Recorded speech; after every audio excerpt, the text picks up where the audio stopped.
The Great Wall sees Matt Damon and Pedro Pascal playing two friends, two Westerners who somehow get into the heart of China and basically stumble on a huge conflict that has been going on for many, many years between the Chinese group who are kind of outposted on the Great Wall of China, and a bunch of these monsters who hit Earth in a meteorite. Once they get caught up in this conflict, they have to decide whether they will stay and fight with the Chinese or do a runner and basically return to their old lives. Zhang Yimou, who directed this film, directed some of my all-time favourite movies, House of Flying Daggers being the particular standout, but also Hero, Red Sorghum, Curse of the Golden Flower, and quite a few more to mention. I really like this guy, I really like him as a director. He's done some really underrated stuff as well, like The Flowers of War, the Christian Bale film. Really underrated film in my mind.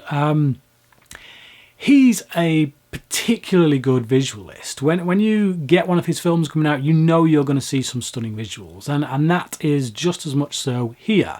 I think this film, come next Oscars, not this Oscars obviously, is certainly deserving of a nomination for Best Costume, because the costumes in this film are absolutely stunning. They are a feast for the eyes, it must be said.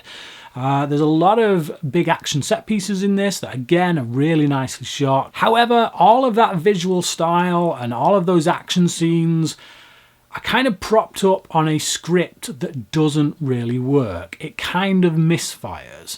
The chemistry between the leads just isn't really there either, and a lot of the relationship between Matt Damon's character and Pedro Pascal's character, it kind of feels forced. They want us to think, I think, that these guys are kind of like Han Solo type characters, and they have this banter between them which I think we're supposed to find both endearing and humorous, and it is neither. Also due to the fact that the film uses both the English language and the Mandarin language and another language somewhere in there, basically, I feel that complicates things. I feel like you've got actors struggling to be directed by a Chinese director who's trying to cater to both markets, both the American market or the Western market in general and that Chinese market.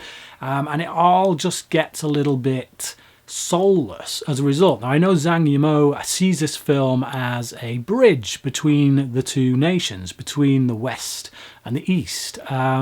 But it doesn't really work. Again, I think because of that language barrier. I wouldn't say this is a bad film. By many other directors' standards, it's actually alright. It's a pretty good film. It's just that I've come to expect so much from Zhang Yimou, given the past films that he's made, that this is a bit of a disappointment on his CV, so to speak. I would still give it a 3-star rating though. Like I say, entertaining in parts, but that script definitely needed more work. But what about you? Have you seen The Great Wall? If so, what did you think about it? Comment below, let me know, and until next time, thanks for watching.